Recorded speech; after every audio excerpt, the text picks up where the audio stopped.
Bismillahirrahmanirrahim. Assalamualaikum warahmatullahi wabarakatuh. Mohon maaf pada pertemuan kedua ini kita selenggarakan juga secara asinkronus untuk perkuliahan Fitofarmaka.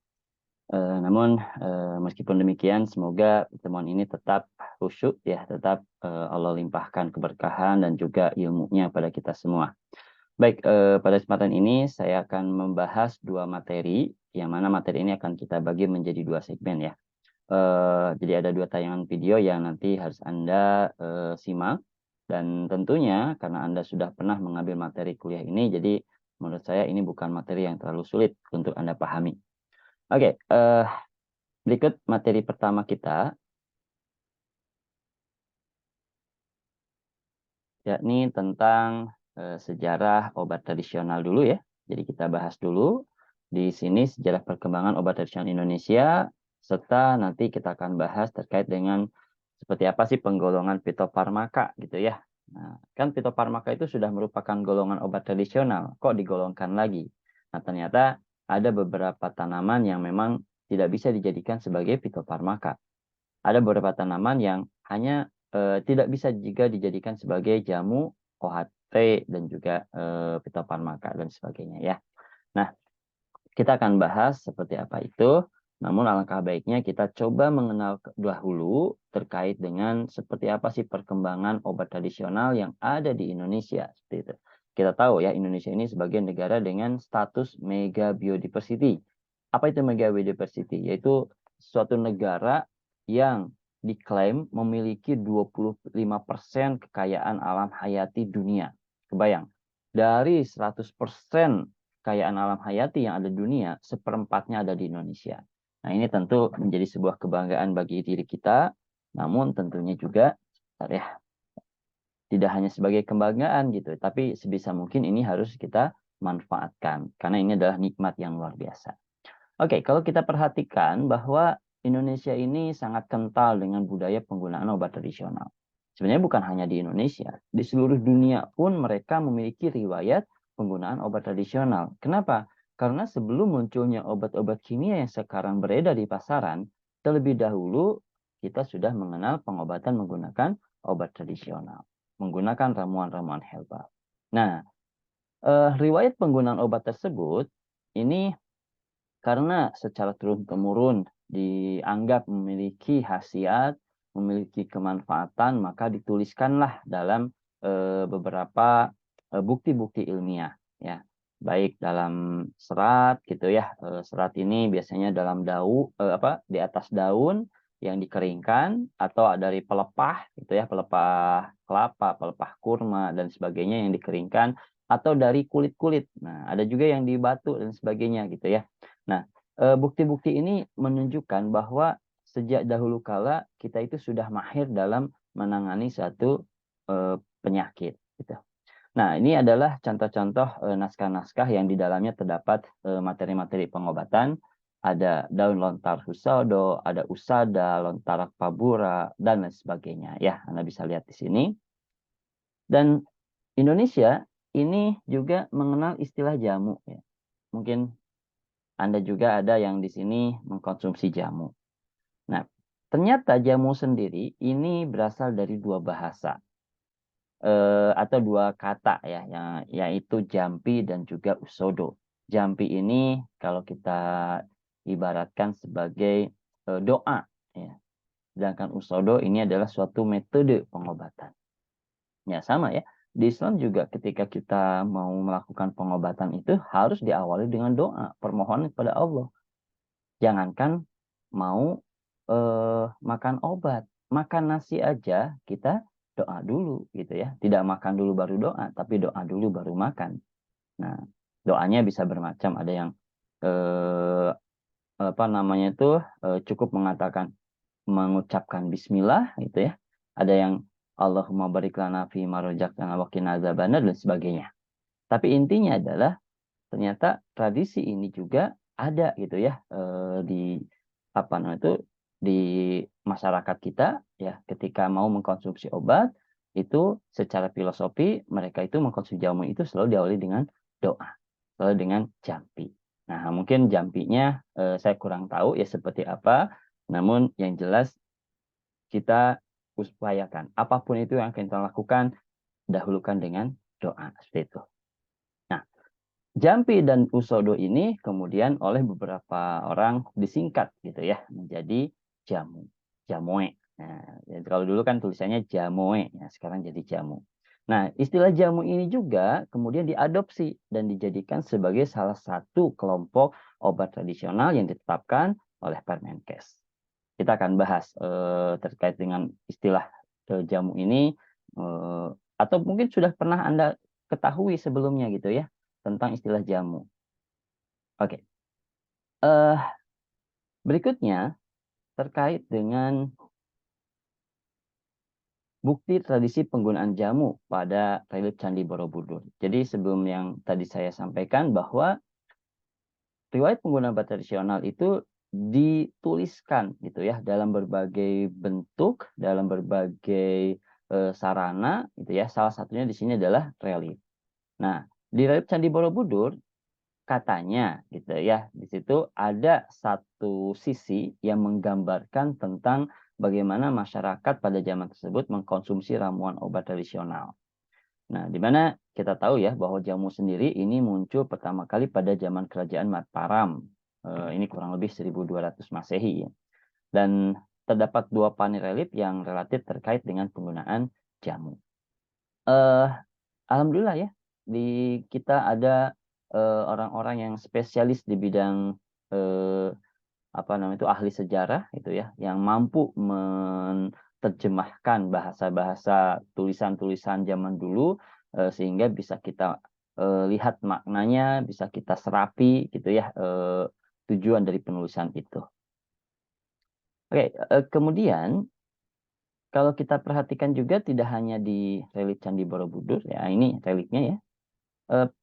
Terkait riwayat penggunaan jamu juga ini dituliskan gitu ya dalam beberapa manuskrip. Nah, ini seperti ini contoh tulisan-tulisannya di mana di sini ada tulisan yang konon katanya ya berdasarkan orang yang bisa membaca tulisan ini adalah metode pengobatan ya. Nah, dan tulisan ini saat ini disimpan di Museum Yogyakarta. Kemudian berdasarkan hasil penelusuran beberapa orang yang expert di bidang tulisan-tulisan ini atau di bidang sejarah ini, ternyata dalam naskah kuno Husodo ini terdapat 282 penyakit yang dituliskan di situ dan di dalamnya juga terdapat 500 nama tanaman yang digunakan sebagai obat. Pada naskah Usada yang di Bali ya ini terdapat 112 penyakit yang dicantumkan dan terdapat 219 nama tanaman obat. Nah, jadi luar biasa gitu ya bahwa masyarakat Indonesia ya pada zaman dahulu sudah mulai cerdas bagaimana menangani suatu penyakit dalam hal ini menggunakan ramuan herbal. Oke. Ini juga ada informasi lain di dalam Serat Centini dan Serat Kawuh. Ini tercantum kurang lebih 1734 formula herbal. Ini sudah dalam bentuk formula, dalam bentuk ramuan, gitu ya, bukan lagi tunggal. Jadi penggunaan ramuan tanaman-tanaman ini biasanya memang sering dalam bentuk ramuan, jarang dalam bentuk tunggal. Ada dalam bentuk tunggal, gitu ya. Nah, namun memang lebih senangnya dalam bentuk ramuan. Ada yang mungkin dalam bentuk ramuan ini untuk menghilangkan aroma, menghilangkan rasa, memperbaiki rasa, dan lain sebagainya. Ya, dengan berbagai tujuan. Nah, kemudian juga dalam buku-buku yang dituliskan oleh orang Belanda, di mana sewaktu Belanda datang ke Indonesia, menjajah Indonesia, lahirlah beberapa tulisan-tulisan yang di dalamnya memang terkait dengan tanaman-tanaman obat yang tersebar di seluruh Indonesia. Ya, Anda bisa lihat di sini jenis buku-bukunya apa saja. Oke, ini adalah jenis-jenis tanaman yang sering muncul ya di dalam naskah-naskah kuno tersebut. Dari mulai ada adas, aren, asam, bawang merah dan sebagainya ya. Di sini Anda bisa baca sendiri dan boleh jadi mungkin tanaman-tanaman ini adalah memang tanaman-tanaman endemik yang paling banyak ditemui di masyarakat dan juga paling banyak digunakan. Nah, Jadi tidak menutup kemungkinan sebenarnya ketika ditemukan tanaman-tanaman baru, boleh jadi mungkin tanaman tersebut juga memiliki khasiat. Namun mungkin bukan tanaman endemik, bukan tanaman yang terbiasa ditemukan di suatu wilayah, sehingga memang tidak muncul di serat seperti ini, gitu ya, di naskah nasional kuno seperti ini. Oke, ini adalah perkembangan terkait peraturan obat tradisional di Indonesia. Kita bersyukur ya, di Indonesia pemerintah sudah mulai aware tentang pentingnya mengembangkan ramuan herbal atau obat tradisional. Sejak tahun 1977 gitu ya, Indonesia sudah mulai menerbitkan satu panduan atau standar yang kita kenal sebagai Materia Medica Indonesia. Ini hadir sampai 6 jilid, di mana setiap jilidnya ini mengandung beberapa monografi simplisia. Dan kemudian tidak hanya simplisia, ya, setelahnya muncul juga nih standar terkait dengan ekstrak. Maka kita mengenal ada buku parameter standar umum ekstrak tumbuhan Indonesia, gitu ya. Nah, di sini di dalamnya sudah terdapat monografi ekstrak. Artinya apa? Tanaman yang sudah diubah menjadi ekstrak. Atau kita kenal juga ada monografi ekstrak tumbuhan obat Indonesia. Ini jelas gitu ya, antara simplisia dengan ekstrak kan memiliki karakteristik yang berbeda ya. Nah, standarnya sudah mulai muncul. Kemudian terakhir ya, Indonesia mengeluarkan standar yang memang menjadi standar acuan baku terkait dengan obat tradisional yang kita kenal sebagai Pharmacope Herba Indonesia. Nah, di mana Pharmacope Herba Indonesia ini di dalamnya terdapat monografi dari tanaman, ya, di mana di situ ada hasil identifikasi secara mikroskopik, makroskopik, kemudian sampai ke parameter-parameter mutunya. Dan juga tahun 2016 BPOM mengeluarkan Formularium Obat Herbal Asli Indonesia atau POHAI, di mana di dalamnya juga terdapat tanaman-tanaman yang sudah diklasifikasikan berdasarkan hasil uji praklinis maupun uji klinis terkait dengan kemampuan atau kemanfaatannya dalam menghasilkan efek farmakologi. Kemudian dalam hal regulasi, gitu ya, Presiden sempat mengeluarkan instruksi Presiden, ini nomor 6 tahun 2016, tentang percepatan pengembangan industri farmasi, di mana salah satu industri farmasi yang harus dikembangkan di sini, selain bahan baku obat, ya, juga terkait dengan fitofarmaka, ya, atau obat tradisional. Di mana fitofarmaka ini, kenapa yang memang paling ditonjolkan untuk dikembangkan, karena secara definisi, secara metode pembuatannya, metode pengujiannya, fitofarmaka ini setara atau selevel dengan obat kimia. Kenapa? Karena fitofarmaka tidak hanya melalui tahapan uji praklinis, tapi juga harus sampai tahapan uji klinis. Nah, Impres nomor 6 tahun 2016 ini juga kemudian didukung gitu ya oleh Peraturan Menteri Kesehatan nomor 37 tahun 2017, di mana di sini dalam Permenkes ini, Menkes mengisyaratkan bahwa pelayanan kesehatan tradisional itu sudah mulai diintegrasikan di pelayanan kesehatan umum. Contoh misalkan di rumah sakit milik pemerintah, di puskesmas dan sebagainya. Sehingga penggunaan ramuan herbal, penggunaan obat tradisional ini menjadi umum gitu ya, tidak lagi menjadi hal-hal yang menjadi bahan perbincangan atau pertentangan gitu. Karena dulu penggunaan obat tradisional itu oleh beberapa kalangan sempat menjadi keraguan gitu ya. Nah, ada beberapa kalangan yang mengharapkan kalau mengobati itu ya harus yang pasti-pasti. Padahal sekarang sudah terbukti bahwa obat tradisional pun pasti gitu ya. Artinya pasti itu dia juga memiliki khasiat gitu dan bisa digunakan untuk proses kuratif. Nah, di dalam PMK nomor 37 tahun 2017 ini juga dijelaskan bahwa obat tradisional itu dapat digunakan bersama obat konvensional. Nah, dalam hal ini memang kita perlu memahami konsep terkait dengan penggunaan obat tradisional dengan obat kimia, di mana obat tradisional ini bukan menggantikan obat kimia, gitu ya. Tapi obat tradisional ini memang bisa digunakan bersama dengan obat kimia. Nah, kenapa tidak bisa menggantikan? Nah, untuk bisa menjawab itu, kita harus lari dulu ke konsep penerapan metode pengobatan antara obat kimia dan obat tradisional yang memang jelas berbeda. Dan nggak bisa dibandingkan gitu. Nggak bisa kita melihat mana yang terbaik, mana yang kurang baik. Kenapa? Karena masing-masing memiliki metode pengobatan yang berbeda, memiliki konsep pengobatan yang berbeda, sehingga memang tidak bisa tidak bisa digabung, bandingkan. Nah, mungkin untuk materi tersebut kita akan bahas pada segmen yang lain ya. Kemudian eh, berdasarkan keputusan Menteri Koordinator Bidang Pembangunan Manusia atau Menko ya, PMK ya, tahun 2019 di sini diterangkan terkait dengan adanya Satuan Tugas Percepatan Pengembangan dan Pemanfaatan Fitofarmaka. Pada pada Kepmen ini pada intinya adalah dibentuknya tim yang memang tujuannya adalah untuk melakukan percepatan pemanfaatan farmaka. Tidak hanya percepatan pemanfaatan, tapi juga sekaligus pengembangan produknya. Kenapa? Kalau Anda perhatikan, pengembangan produk fitofarmaka ini memang sangat lambat. Ya. Dulu fitofarmaka itu tahun 2010 jumlahnya hanya 5. Gitu. Nah, sekarang mulai berkembang, namun jumlahnya masih tetap kecil. Masih di bawah angka 100, bahkan mungkin di bawah angka 50.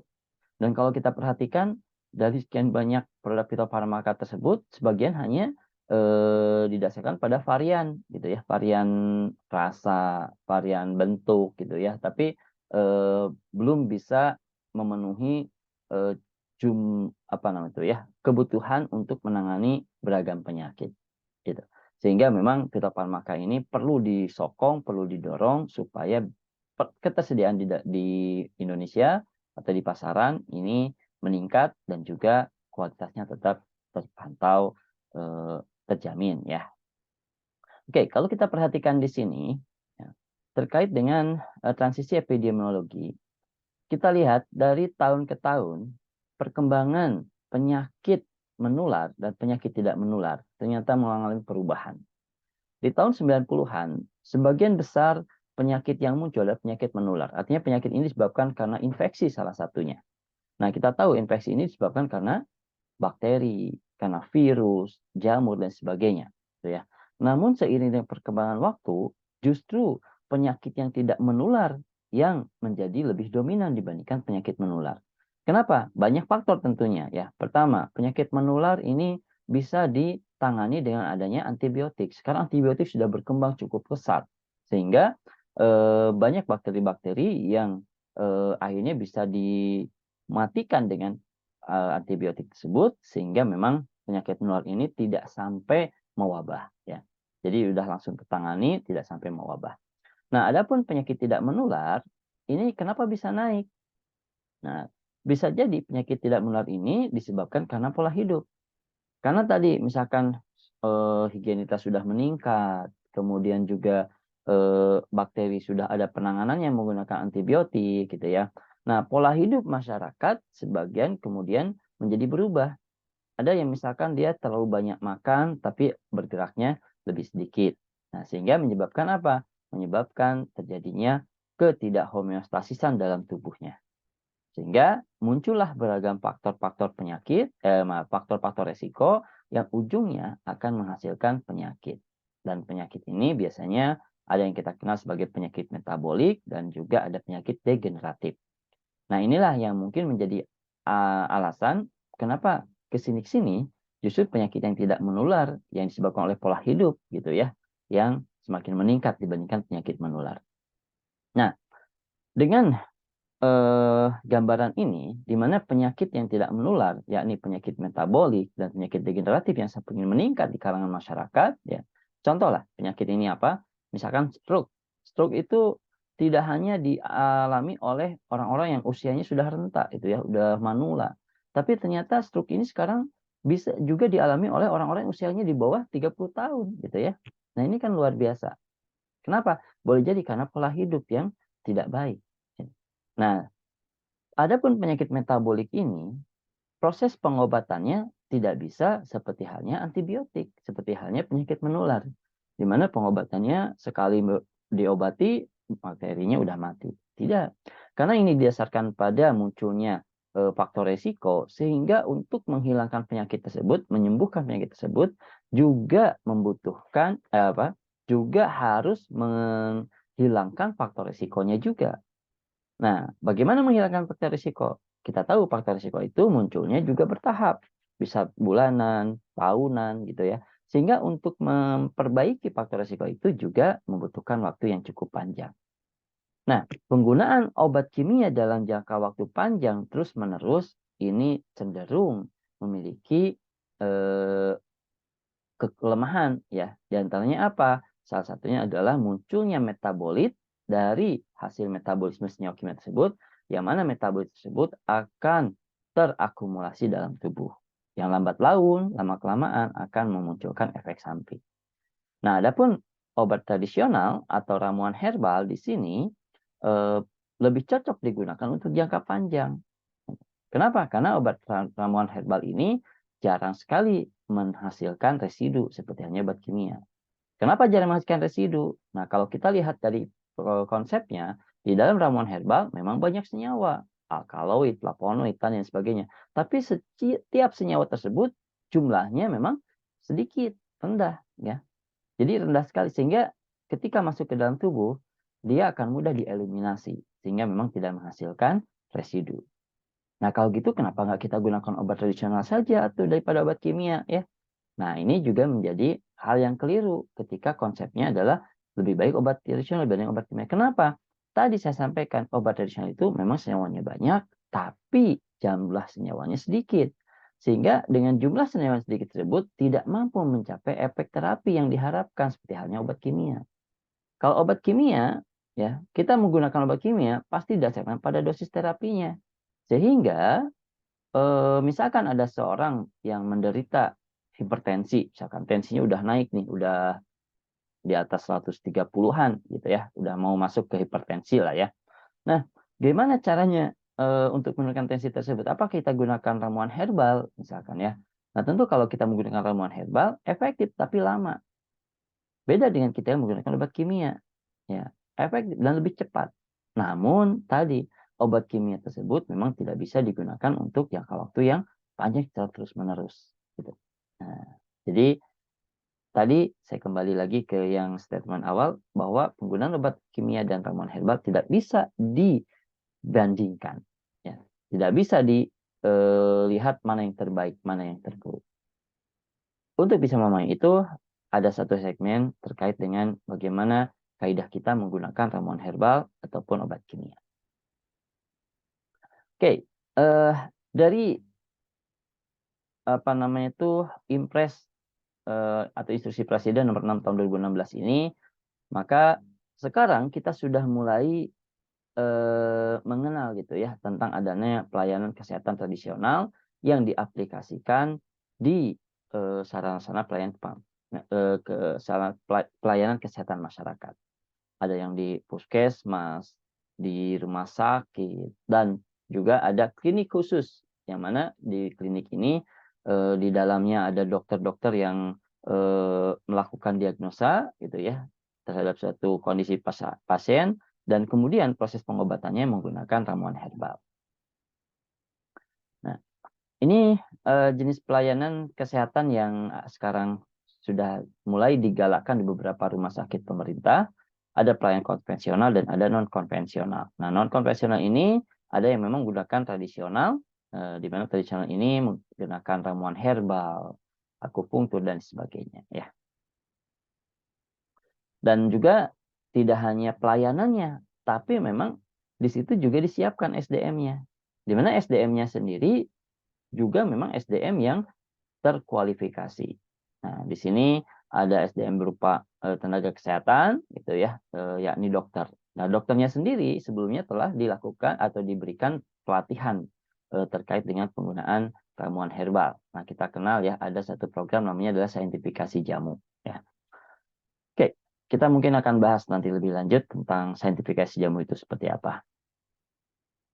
Nah, tentang tenaga pelayanan kesehatan tradisional sendiri, ini yang nanti akan bergerak di pelayanan kesehatan tradisional tadi ya, untuk dalam rangka penggunaan ramuan herbal sebagai proses terapi, ini juga tidak sembarangan gitu ya, di mana tenaga kesehatan tradisional tersebut juga harus memiliki surat tanda registrasi dan juga harus memiliki surat izin praktek yang memang khusus terkait penggunaan ramuan herbal pada proses kuratif. Oke, nah fitofarmaka sendiri ini apa sih sebenarnya, gitu ya? Nah, fitofarmaka ini kan salah satu golongan obat tradisional, di mana fitofarmaka ini merupakan golongan tertinggi, yakni obat tradisional yang sudah terbukti keamanan dan khasiatnya secara klinis. Artinya kalau klinis berarti praklinisnya sudah lewat, berarti sudah dilakukan praklinis dan juga sudah klinis. Nah, kalau sudah terbukti secara klinis, maka tanaman tersebut sudah dijamin secara khasiat, sudah dijamin secara keamanan. Nah, kita tahu ya, pada uji klinis itu ada 4 tahapan pengujian, baik terhadap sukarelawan sehat, sukarelawan sakit, dan sebagainya. Dari situ sudah terbukti secara ilmiah gitu. Jadi tidak bisa ditentang lagi, fitofarmaka tidak efektif seperti halnya obat kimia. Tidak bisa lagi. Kenapa? Karena di sini sudah diuji secara klinis. Artinya sudah ada pengujian berbasis ilmiah yang membuktikan terkait keamanan, khasiat, dan mutu dari fitofarmaka. Oke, tadi saya sampaikan bahwa tidak semua tanaman bisa dijadikan sebagai fitofarmaka. Tidak semua tanaman bisa dijadikan sebagai jamu ataupun OHT. Kalau kita lihat dari bagian ini, kita bisa melihat bahwa obat tradisional ini atau ramuan herbal ini kita bagi menjadi ramuan herbal non-tradisional dan herbal tradisional. Oke, kita disclaimer dulu. Saya selalu mengatakan ramuan herbal, obat tradisional. Apakah ini sama atau beda? Ya. Obat tradisional, ini yang saya sebutkan, ini adalah golongan-golongan obat yang sudah ditetapkan berdasarkan Permenkes. Ya, itu nomor 6 tahun 2012. Permenkes, saya lupa ya untuk nomornya. Di antaranya ada 3 terkait obat tradisional, yaitu jamu, OHT, dan fitofarmaka. Adapun ramuan herbal, nah ramuan herbal ini adalah suatu obat di mana di dalamnya terkandung berbagai macam jenis tanaman, gitu ya. Nah, karena herbal ya, maka kita sebut di sini adalah tanaman. Dan ramuan herbal ini belum tentu dia masuk kategori obat tradisional. Kenapa? Contoh misalkan ya, ketika Anda terbiasa mengkonsumsi cabai puyang misalkan, di mana cabai puyangnya Anda ambil dari kebun. Apakah itu jamu? Apakah itu obat OHT atau fitofarmaka? Nah, jamu OHT fitofarmaka ini ditetapkan oleh Permenkes dan sudah ada persyaratannya. Adapun ramuan herbal ini umum, gitu ya. Anda tadi mengkonsumsi jamu puyang itu maksudnya adalah ramuan herbal, bukan golongan obat tradisional. Nah, siapa yang boleh mengkonsumsi ramuan herbal? Siapapun boleh. Anda misalkan terbiasa mengkonsumsi jamu langganan dari jamu gendong misalkan. Nah, itu adalah ramuan herbal. Adapun obat tradisional, di mana bisa peroleh? Bisa datang ke apotek, Anda membeli ramuan herbal, ya. Atau mungkin di beberapa supermarket ada yang menjual ramuan herbal, ada yang menjual obat tradisional tersebut. Nah, jadi seperti itu ya. Jadi kita bisa membedakan. Jadi ada ramuan herbal, ada obat tradisional. Meskipun isinya sama, tapi secara konsepnya berbeda. Oke. Semua tanaman bisa dijadikan ramuan herbal, tapi tidak semua tanaman bisa dijadikan obat tradisional. Kita lihat di sini. Obat tradisional yang masuk kategori jamu, ini adalah obat tradisional yang memiliki bukti empiris. Jadi kalau ada tanaman tidak punya bukti empiris, sama sekali tidak ada catatan sejarah tentang penggunaan obat tersebut sebagai obat, maka dia nggak bisa diajukan sebagai jamu. Nah, begitu pula dengan OHT. OHT ini selain dia punya bukti empiris, juga harus terbukti secara praklinis. Jadi bukan sudah diuji praklinis, tapi terbukti secara praklinis. Artinya kan kalau terbukti berarti sudah diuji. Karena kalau hanya sudah diuji secara praklinis, belum tentu dia terbukti. Bisa jadi mungkin efeknya menurunkan tekanan darah ketika diuji praklinis, nggak terbukti tuh. Nah, jadi memiliki bukti empiris dan bukti hasil uji praklinis. Dan obat herbal terstandar nggak bisa gitu ya bersumber dari tanaman yang dia hanya terbukti dari uji praklinis saja tanpa ada riwayat empiris. Kenapa harus ada riwayat empiris untuk jamu dan OHT? Kita tahu bahwa riwayat empiris ini adalah suatu bukti ilmiah ya, yang mana bukti ini bersumber dari kebiasaan atau habit satu masyarakat atau komunitas masyarakat secara turun-temurun menggunakan suatu ramuan herbal untuk mengobati suatu penyakit. Dan karena di sini komunitas masyarakat, artinya komunitas itu kan tidak muncul kemarin ya, tidak muncul setahun yang lalu, tapi ini adalah yang turun-temurun bisa ratusan bahkan ribuan tahun. Dan masyarakat tersebut secara turun-temurun menggunakan ramuan herbal yang sama dan di situ terbukti bahwa tidak ada kematian akibat menggunakan ramuan tersebut dan justru muncul kesembuhan gitu ya ketika menggunakan ramuan herbal tersebut. Maka itulah bukti empiris. Dan bukti empiris itu bisa dijadikan sebagai salah satu bukti kuat untuk menggantikan posisi uji klinis terhadap manusia. Sehingga jamu itu nggak perlu dilakukan uji terhadap manusia gitu, ataupun hewan. Karena tadi ada bukti empiris tadi. Nah, supaya jamu ini bisa naik kelas menjadi OHT, maka bukti-bukti empiris itu dilanjutkan ke bukti praklinis. Diuji secara praklinis, terbukti nggak, sesuai nggak dengan klaim empirisnya. Dan ketika sesuai, maka dia jadi OHT. Dan OHT ini tidak harus uji klinis. Kenapa? Karena uji klinisnya sendiri itu digantikan dengan bukti empiris tadi. Di mana empiris itu kan tadi udah langsung digunakan terhadap manusia. Dan OHT ini bisa dijadikan fitofarmaka jika seandainya bukti empiris, bukti praktis ini kemudian dibuktikan secara klinis. Jadi kalau tadi terhadap hewan gitu ya, kalau yang berikutnya adalah berdasarkan dari naskah-naskah kuno, baru kita buktikan secara klinis terhadap manusia. Dari mulai manusia sehat sampai manusia sakit, yang sukarelawan sakit ya. Dan di situ terbukti secara ilmiah menghasilkan efek farmakologi dan terjamin keamanannya, maka bisa dijadikan golongan fitofarmaka. Itulah obat-obat yang bisa dijadikan jamu OHT fitofarmaka. Tapi ketika ada tanaman yang tidak memiliki bukti empiris, maka dia tidak bisa jadi jamu, tidak bisa jadi OHT. Namun dia masih bisa jadi fitofarmaka. Selama apa? Praklinisnya terbukti secara ilmiah, memiliki khasiat, ya efek farmakologi, keamanannya terjamin, LD50-nya tinggi sekali, gitu ya, dan sebagainya. Nah, kemudian secara klinis juga terbukti menghasilkan efek yang baik dan juga mampu melindungi si penggunanya dari kematian. Maka di sini tanaman-tanaman meskipun tidak punya bukti empiris masih bisa dijadikan fitofarmaka. Namun ada tanaman yang memang tidak bisa dijadikan fitofarmaka, apalagi OHT ataupun jamu. Siapa itu? Yaitu tanaman-tanaman yang memang tidak bisa tumbuh di Indonesia. Sebenarnya tanaman tersebut itu didatangkan dari luar negeri dengan cara diimpor. Loh, kenapa ini nggak bisa jadi fitofarmaka? Ini alasannya adalah sustainabilitas suplai bahan bakunya. Nah, misalkan kalau seandainya tanaman tersebut dijadikan sebagai bahan baku fitofarmaka, ada suatu ketika tanaman tersebut menjadi langka, gitu ya, sehingga produk fitofarmaka pun sustainabilitasnya terancam. Nah, bisa jadi tahun ini bisa diproduksi, tahun depan nggak bisa, tahun depan bisa lagi. Harganya juga fluktuatif. Ini kan aneh. Nah, sehingga memang untuk bisa dijadikan fitofarmaka, tanamannya adalah yang bisa ditumbuhkan di Indonesia. Meskipun bukan endemi Indonesia, tapi bisa ditumbuhkan di Indonesia, bisa budidaya Indonesia, maka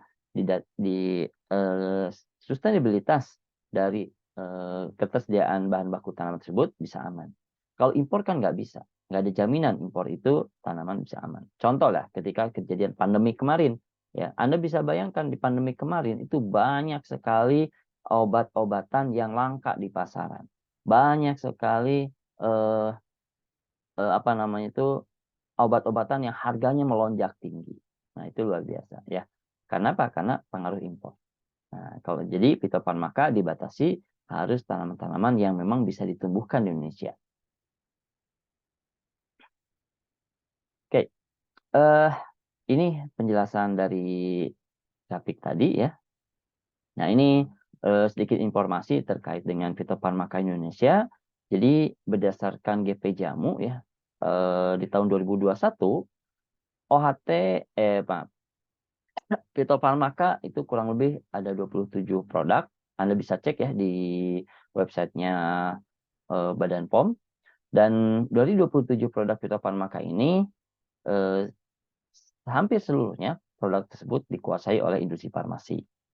Dan dari 27 ini ternyata memang beberapa produk merupakan varian ya. Jadi varian rasa, bentuk sediaan dan sebagainya gitu. Jadi ragamnya itu masih lebih cukup sedikit ya sempitnya.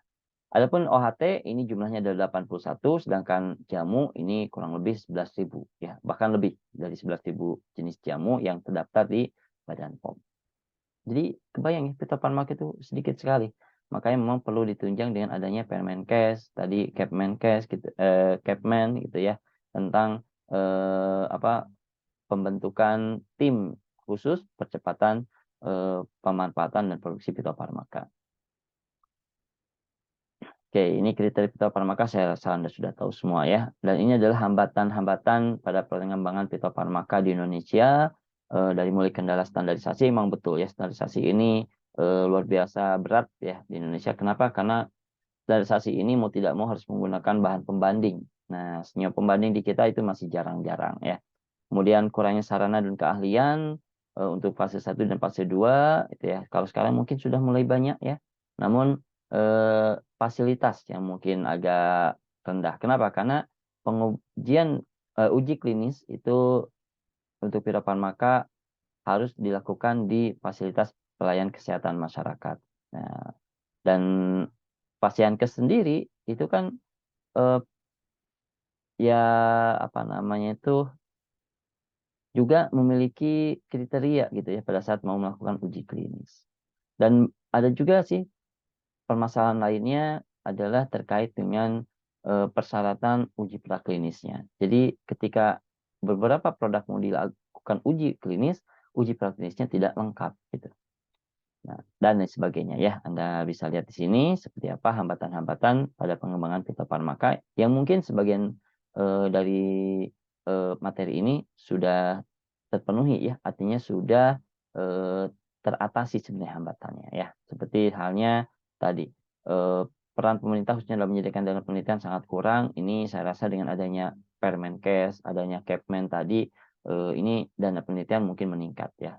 Juga tidak hanya itu, pada pengembangan industri fitofarmaka adanya juga sokongan dukungan dari sektor-sektor lain seperti Kementerian Keuangan yang membebaskan tentang adanya pajak bea masuk untuk bahan baku, untuk alat-alat produksi, atau juga ada reduksi pajak ya, tax deduction, di mana reduksi pajak ini disukai bagi industri-industri yang fokus pada research and development untuk obat-obat tradisional. Jadi peran pemerintah sebenarnya sudah mulai tergerakkan, mulai ada ya.